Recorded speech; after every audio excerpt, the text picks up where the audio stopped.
Have you ever wondered just how old our planet is? It's a question that has intrigued humanity for centuries, sparking debates that bridge science, faith, and history.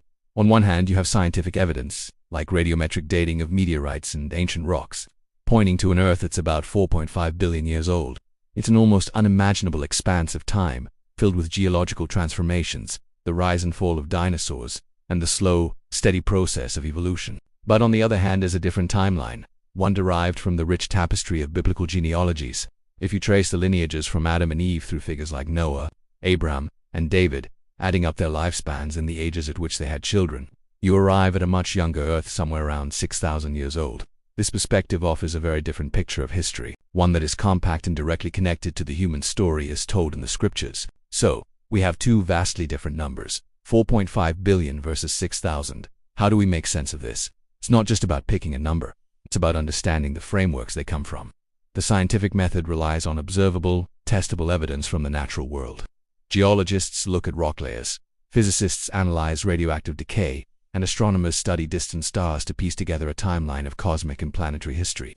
This approach has given us incredible insights into the processes that shaped our world over immense periods. Meanwhile, the biblical timeline is rooted in theology and the historical interpretation of a sacred text. For many, the Bible is not just a history book but a divine revelation, and its genealogies are seen as an accurate record of human descent from creation. This view, often called young earth creationism, interprets the days of creation in Genesis as literal 24-hour periods and takes the genealogies as a complete and unbroken record. This leads to a conclusion that the earth and everything on it was created just a few millennia ago. This isn't a simple case of one being right and the other wrong. People of faith have grappled with this for centuries. Some theologians and scientists propose what's known as old earth creationism. They believe that the scientific evidence for an ancient earth is compelling and can be harmonized with the biblical account. For example, they might interpret the days of creation not as literal days, but as long, indefinite periods of time, allowing for the billions of years that science suggests. Others point out that biblical genealogies might not have been intended as a strict chronological tool. They might contain symbolic gaps, focusing on key figures rather than listing every single generation. This brings us to another monumental event described in Genesis, the global flood. The story of Noah's Ark is one of the most well-known narratives in the world. According to the account, God sent a cataclysmic flood that covered the entire planet, wiping out all land-based life except for Noah, his family, and the animals they saved on the ark. From a young Earth perspective, this flood is a pivotal event, responsible for creating most of the geological features we see today. The immense pressure of the water and the movement of sediments are thought to have rapidly formed canyons, mountains, and fossil layers in a matter of months, not millions of years. For example, the Grand Canyon, which geologists believe was carved by the Colorado River over millions of years, is seen by some as a product of the floodwaters receding. The fossil record, with its distinct layers, is interpreted as a burial record of the different ecosystems that were destroyed by the floodwaters. However, the scientific consensus offers a different explanation. Geologists, biologists, and physicists find significant challenges with the global flood model. For instance, where would all that water have come from, and where did it go? Covering the highest mountains would require an incredible volume of water, far more than exists in our oceans and atmosphere today. Furthermore, the geological evidence doesn't seem to support a single, worldwide flood event. Instead, rock layers and fossils show a consistent pattern of gradual change over vast timescales. Different regions of the world show different geological histories that don't align with a single, simultaneous event. And what about the animals?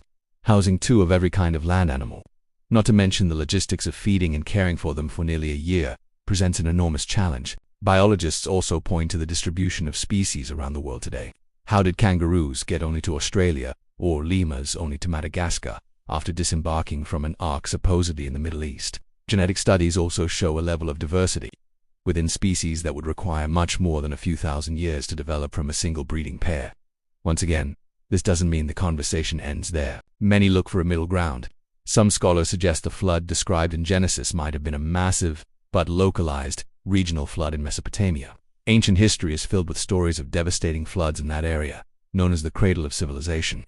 A catastrophic regional flood would have seemed like the whole world to the people experiencing it, and the story would have been passed down with that epic scope. This interpretation allows the spiritual and moral lessons of the Noah story to remain intact while aligning with the geological and biological evidence. Ultimately, these discussions about the age of the earth and the nature of the flood touch upon some of the deepest questions we can ask about our origins and our place in the universe. They force us to consider how we interpret different kinds of knowledge, be it from scientific inquiry or sacred texts. It's a fascinating intersection where different ways of understanding the world meet. Rather than seeing it as a conflict, perhaps we can see it as a rich dialogue. Science can tell us about the how and the when of our physical world, while faith and philosophy can explore the why and the meaning behind it all. Exploring these topics doesn't require abandoning one's faith or rejecting science. For many, it's about engaging with both honestly and thoughtfully, recognizing that each offers a unique lens through which to view our incredible world. The debate continues, driven by curiosity, faith, and the enduring human desire to understand our story. What are your thoughts on this? It's a huge topic and we've only just scratched the surface. Let us know what you think in the comments below. We love reading your perspectives and learning from this community. If you found this exploration interesting, please give this video a thumbs up and consider subscribing to our channel for more deep dives into fascinating questions. Thanks for watching, and we'll see you in the next one.